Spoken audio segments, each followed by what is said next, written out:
Welcome back with another information video, and today we're going to be talking about the gallery and unfortunately how many simmers are facing issues and have taken to Twitter and Discord. We're also going to get into Party's Essentials Kit and Urban Homage Kit being a success, as well as even a SimGuru hinting at a possible future pack. Now, there's a couple of things that we are also going to be getting into, and that is of course some lore going on with Strangerville and how a lot of simmers are wondering if we were supposed to get Strangetown instead of Strangerville, but more on that later, and Paradox being very transparent, and a lot of people feel that this is what the Sims Direct needs to take notes from. Now, with that all being said, welcome back to my channel. If you are new here, my name's Yen. My name is Yen. I play The Sims. Did you see what I did there?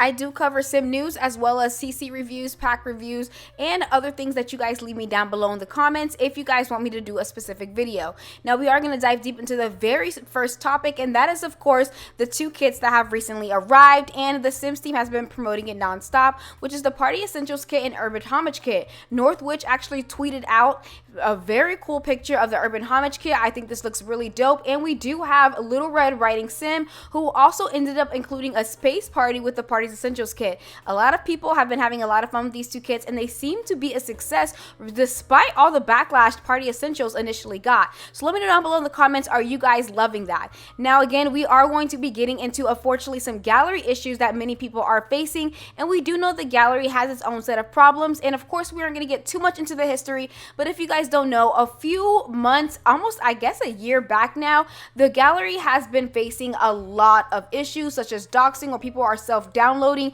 and cheating their way to the top, as well as the Sims Direct actually going in and telling people that they are actually fixing up the gallery and how they're going through maintenance. Now, this has been a couple of months. Again, this is back in May of last year, so there has been quite some time since the Sims Direct has actually even fixed the gallery, but we do have a simmer that actually tweeted out stating the state of the gallery, and that is Pug Own Sim, saying the Sims 4 gallery is an integral part of the game since its launch.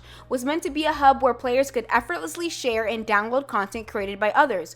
While it has succeeded in fostering a sense of community and sparking inspiration, the persistent issues that plague the gallery have left many creators, including myself, feeling neglected and their efforts underappreciated. The simmer does go on to continue to say, the gallery creators who dedicate countless hours to perfecting their creations feel as though they are shouting into the void. EA's silence on persistent issues only exacerbates the frustration, given the impression that their concerns fall deaf on ears. It's disheartening to witness a company renowned for its gaming franchises seemingly overlook the backbone of its Sims community. The gallery breakdown not only affects the creators, but also impacts the entire Sims 4 experience for players. The inability to access and share content seamlessly diminishes the collaborative spirit that makes the Sims franchise so special. Players turn to the gallery in search of inspiration, but broken features and a lack of attention from EA leave them with a sour taste instead. In the end, fixing the broken gallery is not just about resolving technical glitches. It's about acknowledging and valuing the vibrant community that breathes life into The Sims 4, and I could not agree more. I feel like this needs to be taken very, very seriously, and again, there are just so many things that are going on within the game, and the gallery is just one of the very few issues that people have been very outspoken about.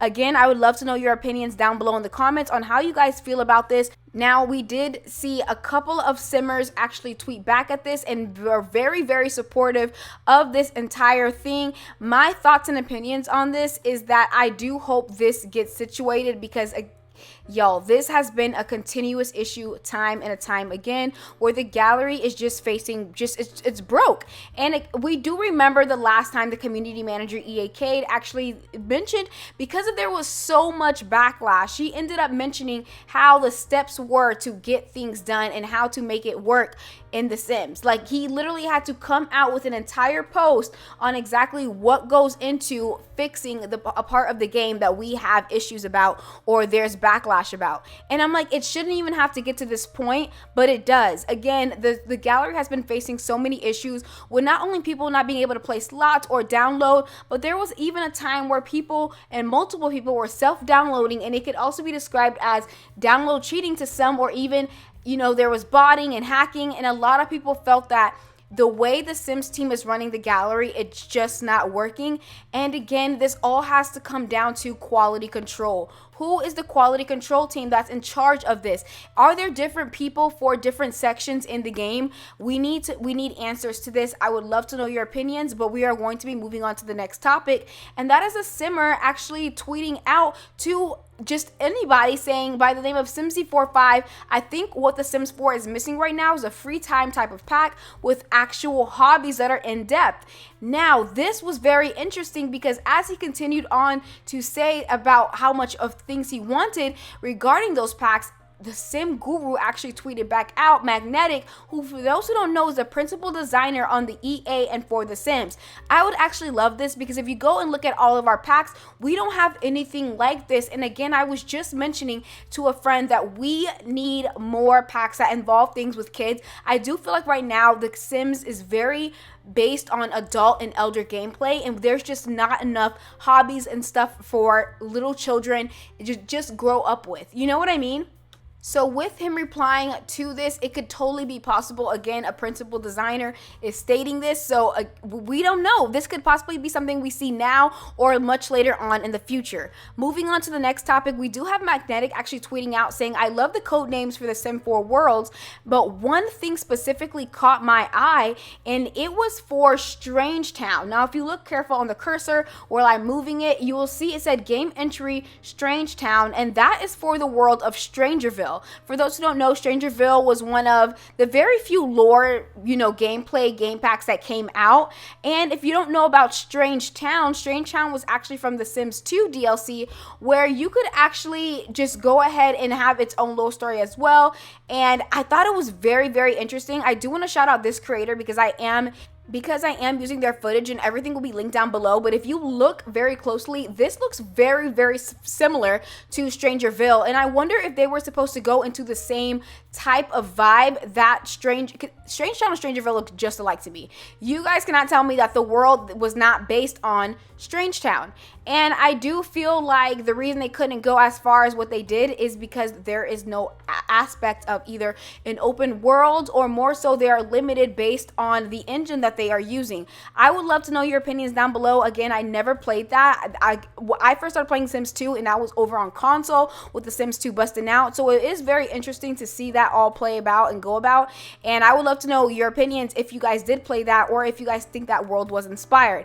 Moving on to the next topic, I do want to end up mentioning that a lot of Simmers were calling out the Sims team because of how Paradox has been throughout their process of releasing DLC when it comes down to City Skylines. Even though this doesn't exactly have to do with The Sims 4, I am going to get into that in just a little bit on why I feel like this is all connected. Again, they did mention this. If you are not familiar with City Skylines, it's one of the best city building games ever. I will stand by that. I absolutely love city living. And people were like, oh my gosh, look how well they are handling critiques and criticism and backlash about them coming out with a broken DLC pack. They even stated how unacceptable that was, and they will take notes and do better in the future. And to me, this is something that I wish the Sims 4 team would take into consideration when putting out packs that are broken, and accepting and owning up to it. Now, Paradox is the same company that is creating Life by You. And for those who don't know about Life by You is an upcoming life simulation game where it is designed to be open world, and you can do a lot more things, especially at launch. They did end up having to, put a setback on the release date because they realized that there was a lot more that they needed to work on, and which they did try to improve. Now, there is a new release date that's supposedly coming out in June, so that is still there. It's going to be on the Steam shop. I'll actually link it down below in the description for anyone who is interested in downloading it. It is only for PC only at the moment. But I do feel like with Paradox, just owning up to it, why it left a lot of, simmers are a lot like, why can't this be the same way? Why can't the Simmers take notes? Especially because Rod Humble, who actually worked with the Sims, is being very transparent about the whole situation and stating that they are going to take their time on releasing, which is why they had a new release date to begin with. Again, I just really wish EA would take notes. I don't know who's holding some people back who are supposed to be, stating these things, or maybe EA is telling everyone to just not say anything and they'll handle the situation. We don't know for sure what's going on behind the closed doors of the company. We only know what they choose to show, and unfortunately what they choose to show is just not the best sometimes.